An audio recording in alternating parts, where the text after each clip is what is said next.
예, 두 번째 시간은 민수기 13장 21절, 22절 다음 단락 들어갑니다. 이에 이제 파송받은 12지파의 군장들이 이제 이것은 뭐 내가 설명하지 않아도 알겠죠. 예수님이 전도를 위해서 12제자를 파송했고 그 다음에 70제자도 파송했고 그 다음에 성령께서 이제 12제자를 파송하는 말씀이 나오죠. 자, 이에 그들이 올라가서 땅을 탐지하되 신 광야에서부터 하맛 거기 르홉에 이르기까지. 이 르홉이라는 말은 그 포도 송이할 때 그 송이라는 그런 의미를 갖고 있어요. 또 남방으로 올라가서 그랬는데 아까 설명한 것처럼 유대 광야의 네게부 지역, 아브라함, 이삭, 야곱의 기업이 있던 곳이에요. 올라가서 헤브론에 이르렀으니 헤브론은 애굽의 수완보다 7년 전에 세운 것이다. 그런 걸 보면 애굽의 역사가 아무리 깊다 해도 가나안 땅 이 헤브론의 역사가 더 깊다 그 말이잖아요. 그곳에 아낙 자손 아히만과 세세와 달메가 있었더라. 민수기 13장 33절에 의하면 이 아낙 자손은 네피림의 후손이라고 이렇게 나와 있죠. 네피림이라는 말은 창세기 6장에 나오는 말인데, 창세기 그 6장에 노아와 그 식구만 구원받았다고 기독교계가 그렇게 알고 있는데, 살아남았다고 알고 있는데, 민수기 때 네피림의 후손이 있으니까 전 세계가 다 물로 심판받아 다 죽은 게 아니죠. 그 지역 부분적인 홍수를 전 세상에 말씀의 홍수 시대가 온다는 것을 상징하는 것이지. 오늘 말씀의 홍수 시대잖아요. 이게 노아의 때지 뭐. 창세기 6장 4절 당시에 땅에 네피림이 있었고 그 후에도 하나님의 아들들이 사람의 딸들을 취하여 자식을 낳으니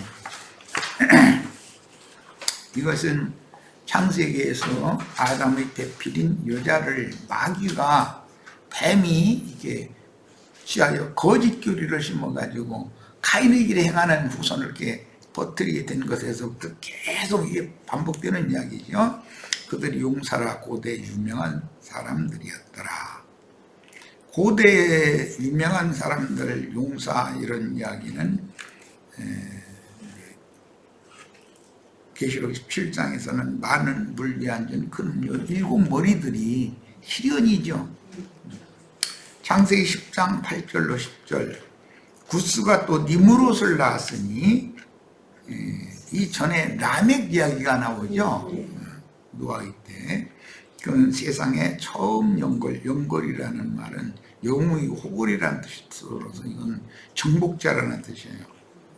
그가 여호와 앞에서 특이한 사냥꾼이 되었으므로 아문은 여호와 앞에 니므롯 같은 특이한 사냥꾼이로다. 특이한 사냥꾼은 오늘날 목사님들이죠. 특이한 영혼 사냥질 해가지고 개나도 지옥 자식 되게 만드는 그런 사냥꾼들이에요. 자, 여호수아 14장 15절입니다.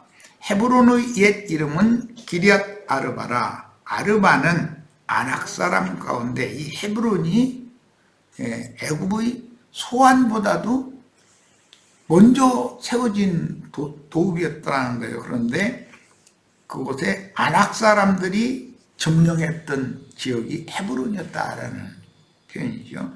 그 땅에 전쟁이 거쳤더라. 이것은 여호수아가 이제 데려감을 받은 거죠. 그 후로 이제 사사 시대로 넘어가서 다윗 왕 때까지 이 전쟁은 계속 이어지는 거예요.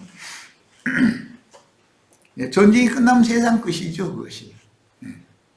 자, 신명기 1장 28절 우리가 어디로 갈고 우리의 형제들이 우리로 낙심케 하여 말하기를 그 백성은 우리보다 장대하며 큰 자들이라는 거죠. 신약의 예수님은 세상 대인들 이렇게 표현했죠. 잔치의 윗자리 뭐 상석에 앉는 그런 자들이라고 그랬어요. 이들이 계시록 17장에는 많은 불 위에 앉은 큰 음녀의 7 머리들이다. 우두머리들이다. 항상. 그 백성은 우리보다 장대하며 그 성읍은 크고 성곽은 하늘에 닿았으며, 오늘날 기독교라고 하는 것이 하늘에 닿았잖아요. 그 권세가.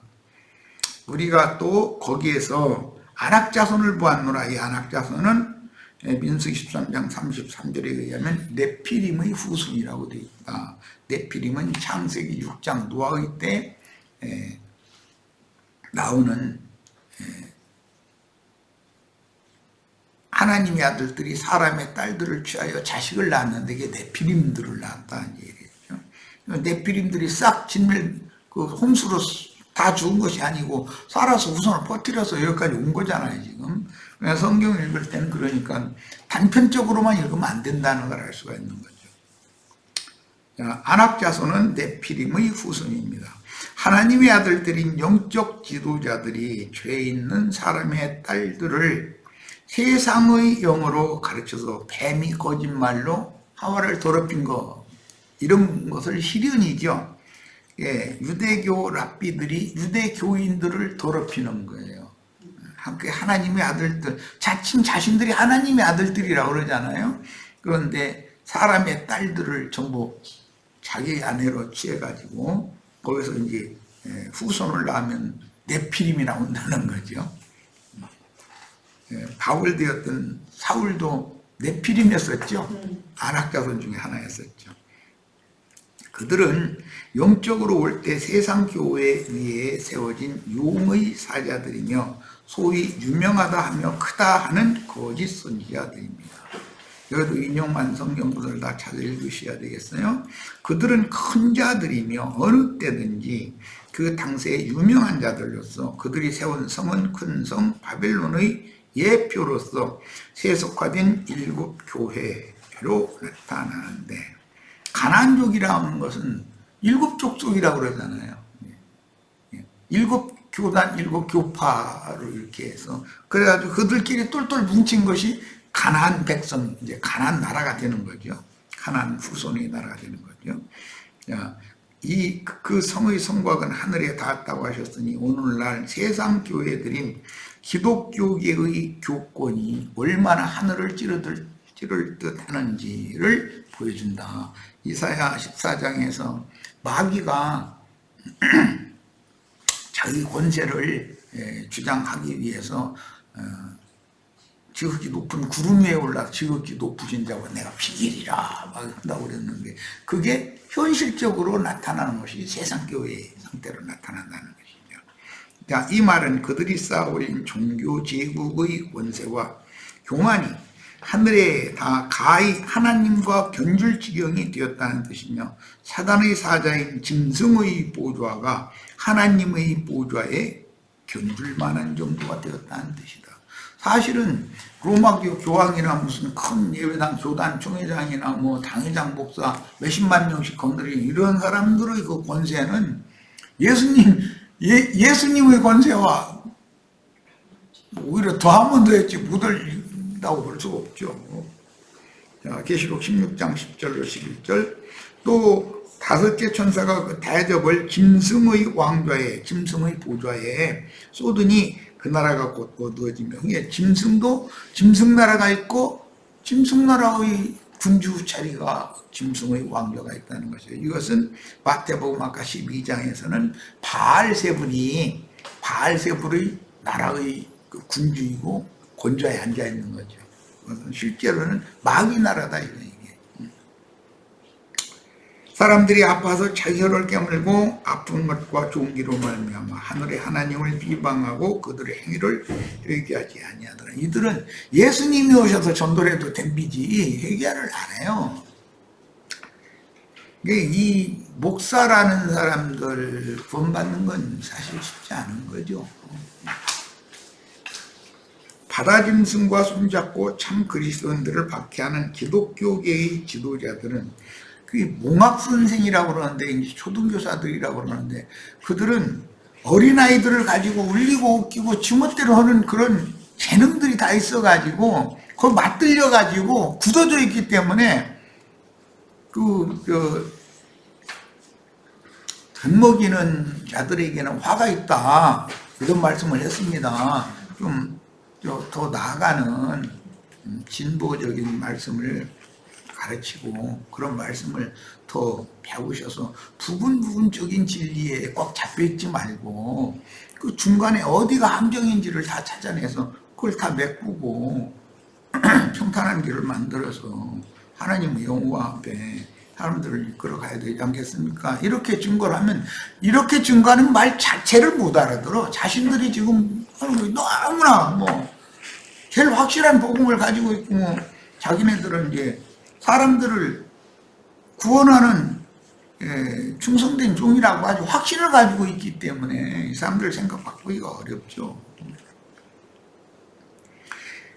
사냥꾼인 니므롯의 앞잡이들로서 아문은 특이한 사냥꾼 니므롯 같은 자라는 평을 듣는 유명하고 큰 자들이요, 영혼을 사냥하여 배나도 지옥 자식이 되게 하는 자들이요, 무죄한 피를 흘리고 죽이되 둘째 사망 곧 불못에 떨어지게 하는 사탄의 사자들입니다. 결국 공의, 이게 음녀 이세벨의 교훈을 가르치는 거짓 선지자들이라는 거예요. 이들이 발람과 니골라 등들이고 계시록 17장에서는 큰 음녀 7머리들이다 그랬어요. 그러니까 음녀와 정결한 처녀라고는 개념을 잘 이해를 해야 되겠어요. 결국 공의의 하나님은 무죄한 피의 양이 채워질 때 곧 하나님의 말씀과 자기 증거하는 말로 인하여 순교한 증인들의 수가 차면, 이 말씀도 계시록 6장 9절 11절 12장 10절로 12절 이것도 꼭 읽어보셔야 됩니다. 모든 악인을 심판하시고 의인 느린 주의 증인들의 피의 호소를 들어주시며 주의 사도들과 선지자들과 모든 순교자의 원한을 갚아주시는 신원자이십니다. 그러니까 원수 갚는 것을 내게 맡겨라 했으면 반드시 원수들을 진멸하는 때가 오는 거죠.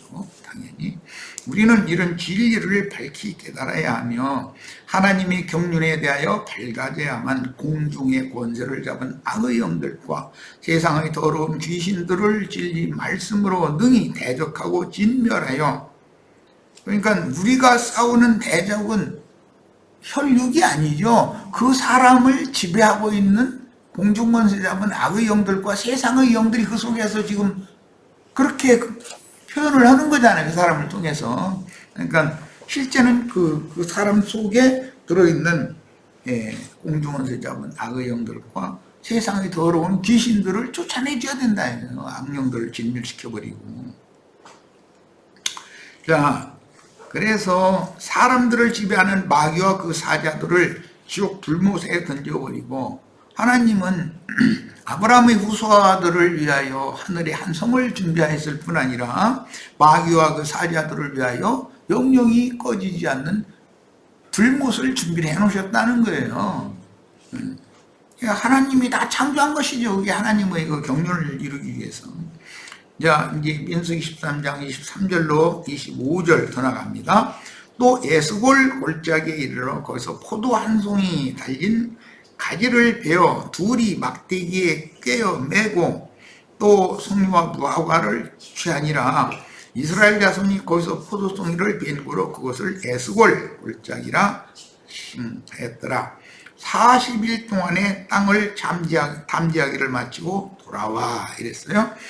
하나님께서 아담 부부에게 주셨으나 미혹으로 빼앗아 뱀의 후손들인 대적이 차지하고 있는 그 땅을 정탐하는 기간이 40일인데 그 40일은 광야 교회의 연단기관과 동일한 40년으로 이렇게 적용을 하지요.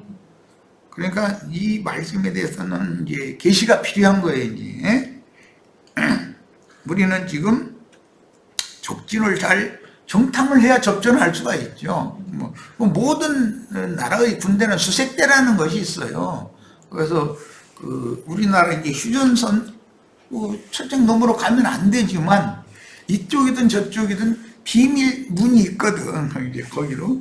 그래서 적들이 동태도 살피고 뭐 진지를 어디로 옮기는지 무슨 뭐 근처에 포대라든지 이런 것을 막 많이 배치하는 이런 것을 다 파악을 해야 되잖아요. 그러면 어떤 그 적군이 어떤 그 화력 부대를 이 전선 쪽으로 이렇게 옮겨서 배치하는 것이 딱 발견되면 전쟁의 징후가 있다니 빨리 보호를 해가지고 여기서 대응을 하게 해야죠.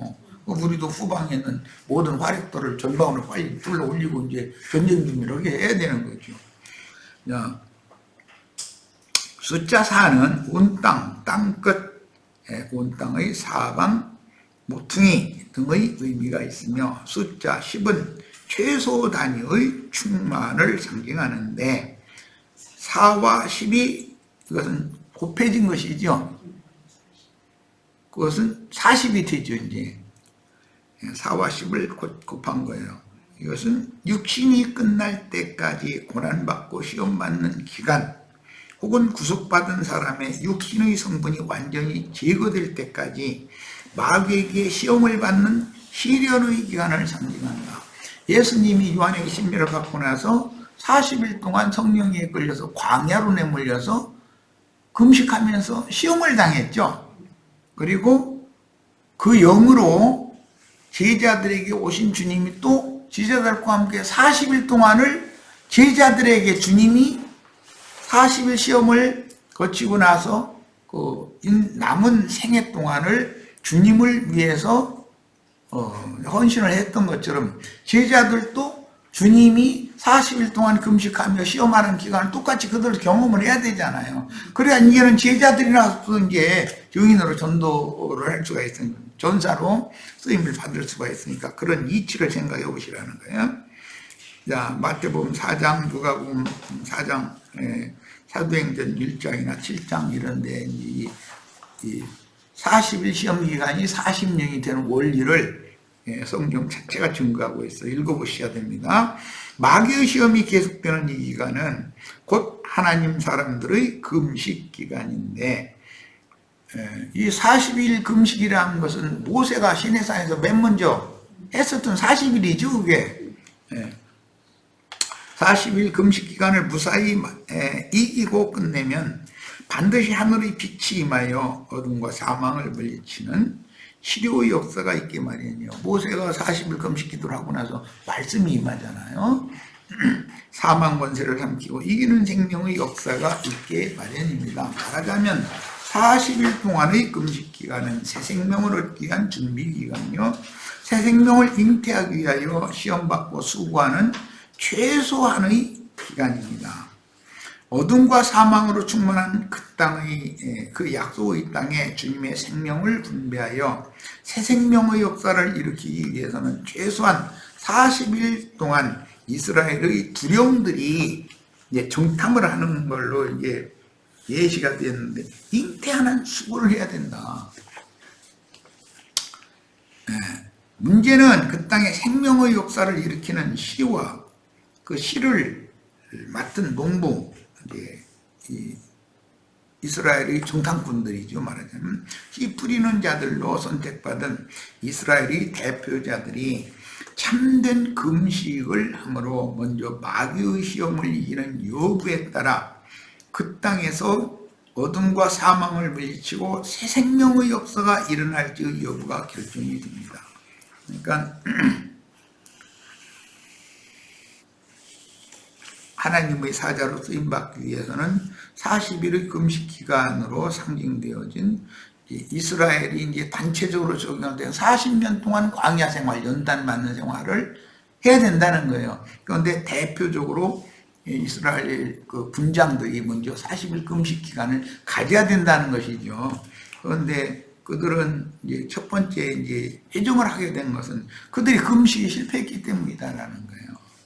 이 말은 금식이라는 개념을 이제 정리를 할 필요가 있는데, 세상과 세상의 있는 것들을 먹고 마시고 누리는 그런 영과 정신이 남아 있어서는 안 된다는 것이죠. 인도자들은.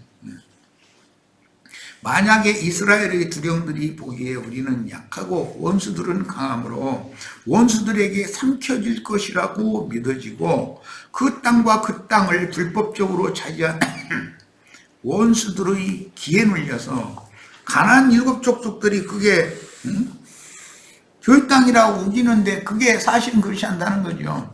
아담과 하와에게 준 땅이지 뱀의 후손들에게 준 땅이 아니에요. 그들이 그 불법적으로 거기 점령을 한 거죠. 지금 오늘날 팔레스타인 사람들이 우리가 대대로 우리가 먼저 여기 살고 있었다. 너는 2000년 동안 흩어당해가지고 여기 살고 있지 않았지 않느냐. 그런데 소용없는 소리예요, 사실은. 아담 때부터, 아브라함 때부터, 다윗 때부터 이스라엘에게 준 땅이에요, 그것은. 저희가 불법적으로 그걸 차지하고 있는 거예요. 예, 그런데 이제 중요한 말씀이 나와요. 그 땅과 그 땅을 불법적으로 차지한 원수들의 기에 눌려서, 여기 기라는 이 말을 잘 생각해 보시길 바라요. 원수들을 두려워한다면 이스라엘은 반드시 원수의 밥이 될 것이다. 기싸움에서 이스라엘이 이기면 가나안 7 족속들은 이스라엘의 밥이 될 것이고, 기싸움에서 가나안 족속들한테 밀려버리면, 져버리면 이스라엘이 가나안 족속의 밥이 될 거다, 이거 이제. 그러니까 전쟁이라는 건 뭐에서 먼저 이겨야 해요? 기싸움에서 이겨야 돼, 기싸움에서. 기죽었다 그러면 그건 지게 돼 있는 거예요. 예를 들어 내가 감기 기운이 있으면 이제 며칠 갔는데 병원에 다니고 그래도 잘 안 나서, 그러면 혹시 내가 이러다 죽을라나? 그럼 기가 꺾여버리죠. 그럼 진짜 가는 거예요. 이까는 뭐 가고 이건 아무것도 아니고 내가 이것을 못 이겨서는 안 되지.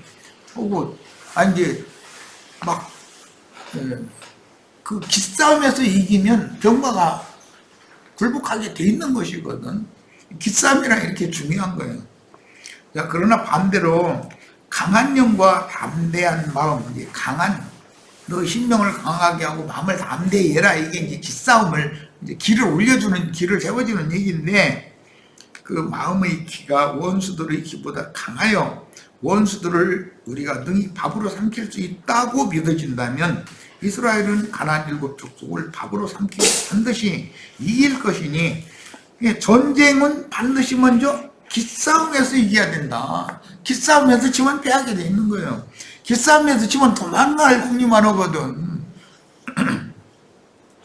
강한 영과 담대한 마음은 이처럼 중요한데, 그들이 참되게 금식하여 속사람이 배가 고프다면 원수들을 물리치고 불쌍한 영혼들을 회개하고 복음이 믿어지게 하여 하나님 것으로 다시 회복시켜서 하나님이 기쁘시게 받으시는 제물로 드리기 위하여 가나안 족속들을 밥으로 먹을 거 아니에요. 근데 금식을 안 해고 배가 안 고프니까, 배부르니까 기싸움에서 진다 이 말이에요. 잔뜩 배가 고프면 뭐 먹을 거 있으면 뭐 설탕을 넣은 거냐 안 넣은 거냐 이러고 가리꼬듯이 먹을 것이면 다 주워 먹게 돼 있는 거거든. 그런데 이때 당시 이 출애굽한 지 2년이 된 이스라엘의 군장들은 기에서 벌써 지고 들어가는 기싸움에서 눌리고 들어가는 거예요. 그 말은 무슨 뜻이에요? 배가 안 고프다 이 말이에요.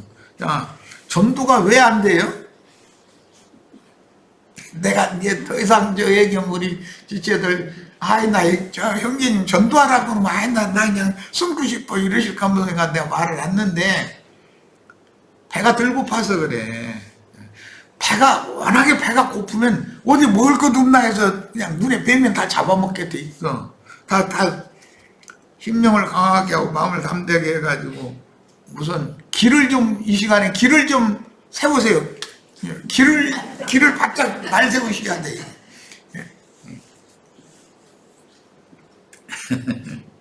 생명으로 사망을 삼키고 이길 것인지 오히려 어둠과 사망 권세에게 삼킨 바가 되고 패할 것인지는, 이게 영적 전쟁이기 때문에 성경에 이런 말씀이 나온 거예요. 이스라엘 백성들을 인도하는 직임을 받은 정탐들인 이스라엘 두령들의 생명성숙과 강한 영, 담대한 마음에 달린 문제인 것이다. 그런데 이 사람들이 10명 돌아와가지고 그 땅에 기가 얼마나 센지 우리들을 다 그 땅은 사람 다 잡아먹는 삼키는 땅이야. 막 이래버리니까 벌써 기에서 지고 들어왔다는 거잖아요. 기싸움에서. 그 땅은 우리가 얼마든지 삼킬 수 있어. 우리가 그 땅 거민을 우리가 다 밥이요. 이런 강한 영으로 그걸 정탐을 하고 왔다면 바로 들어가서 전혀하면 이기는 거예요, 이게. 그러니까 우리 형제 자매님들 세상 기억에 막 그 사람 신학 박사래 뭐 그런데 무슨 신학했냐고 목회학했대. 목회학 그거 좀 얘기 없냐 그러니까 목회학은 돈 버는 경영학 공부했다는 말이요. 말장난 해가지고 어떻게 사람 많이 모아서 돈 많이 벌어서 부귀영화니까 그거 공부하고 왔다 이 말이에요. 그건 신학한 것도 아니요. 그게 세상 쪽에 목회학에서 신학 목사하는 사람들은 이건 신학에 관한 어떤 걸 진리 토론해 보면 완전히 맹탕들이에요 전부. 자, 에베소서 6장 10절로 17절 끝으로 너희가 주 안에서와 그 힘의 능력으로 강건하여지고 마귀 간계를 능히 대적하기 위하여 하나님의 전신갑주를 입으라. 우리의 씨름은 자 이제 그것은 씨름이라고 그랬는데 영적 전쟁이죠. 이것은 혈과 육을 상대하는 것이 아니고 전도라는 것은 전쟁이고 씨름하는 거다 이게 상대방 힘겨루게 하는 거죠. 통치자들 이게 계시록 13장에는 짐승들이라고 되어 있죠. 권세들 이건 땅의 짐승들이라고도 되어 있어요. 이 어둠의 세상 주관자들과 하늘에 있는 악의 영들을 상대하는 것이다 그랬어요. 그러니까 창세기에서부터 가인의 길에 행하는 자들과 아벨 대신해 주신 셋의 후예들이 대대로 죽고 죽이고 싸우는 이야기는 결론적으로 계시록에 가서는 이제 역전이 되어져서 주와 주님의 군대가 마귀 짐승 군대를 이겨요. 그런데 계속 박해를 당하고 오히려 핍박당하고 죽임당하고 그러죠. 그러니까 그들을 두려워하면 안 된다 이거예요. 그럼 두려워한다라는 것은 싸워도 안 보고 두려워한다라는 건 뭐냐? 기싸움에서 이미 밀리고 있다는 뜻이거든.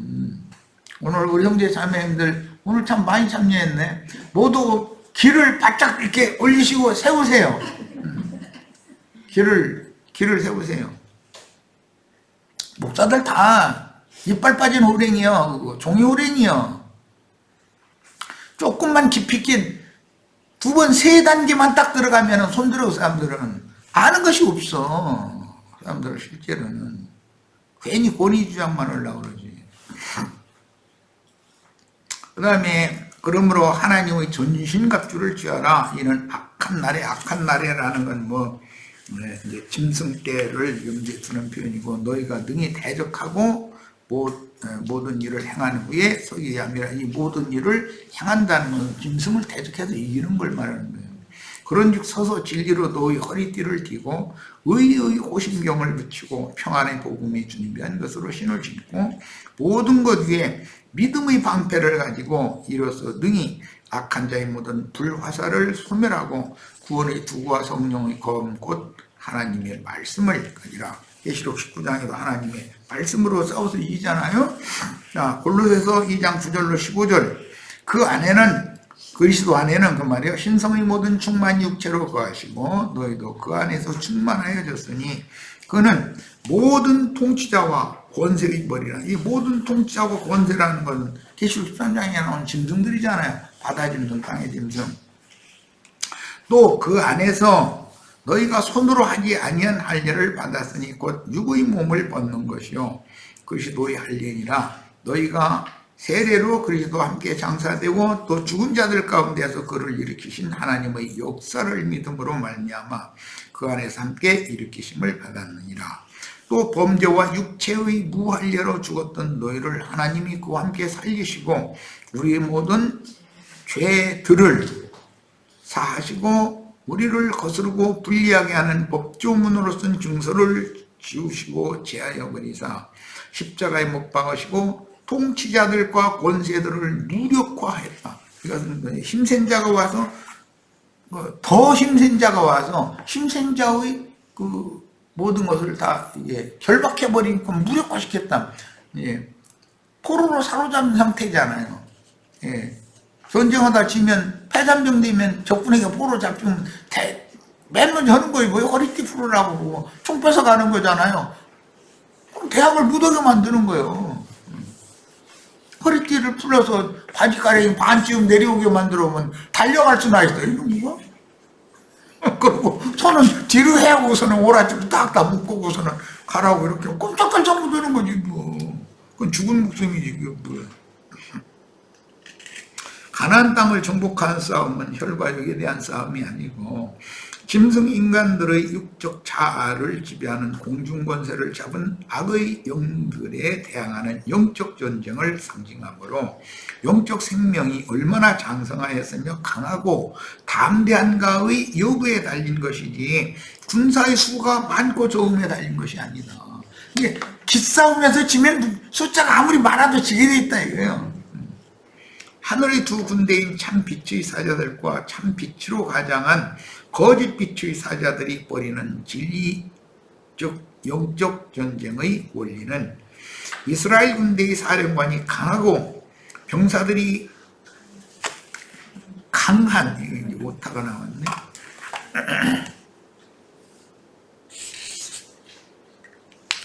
강한 훈련을 받아 전쟁에 익숙한 군대냐?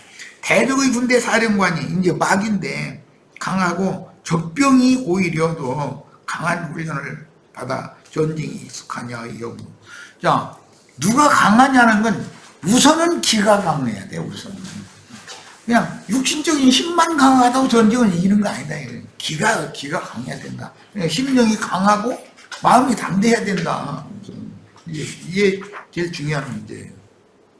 오늘 이제 시간이 됐기 때문에 일단 여기까지만 읽고 나머지는 동일한 어떻게 가나안 족속들을 볼 때 막 그 나중에 돌아와서 회부하는데 두 사람 여호수아와 갈렙은 그들은 우리 밥이다. 여호와께서 우리 편에 계시기 때문에 아니 원수 신보다 더 강한 우리 하나님이 우리 편에 계신데 우리 들어가면 이긴다. 그러니까는 아니라고 첫 번째 하는 말이 그 땅이 얼마나 막 기가 강한 땅인지 그 땅은 사람들을 다 삼키는 땅이더라. 막 이러면 천만디부터 벌써 지고 들어가는 거야. 이거는 우리 형제 자매님들은 그 목사님이 무슨 신학 박사고 무슨 뭐 사람 몇 명 모이고 이런 소리 절대 나 듣는 데는 하시지 마세요. 지체들끼리 뭐 얘기해도 그 사람이 아무리 많은 사람을 모았고 뭐 세상에서 유명한 이름 다 날리고 있고 그래도 하나님이 우리 편에 계시면 진리 말씀이 우리 편이면 우리는 능히 그들을 이길 수 있다. 이렇게 얘기를 하시기를 바래요. 그러니까 오늘 집회 모두 마칩니다. 나머지 자료는 꼭 읽어보셔야 됩니다. 끝까지. 자, 마칩니다.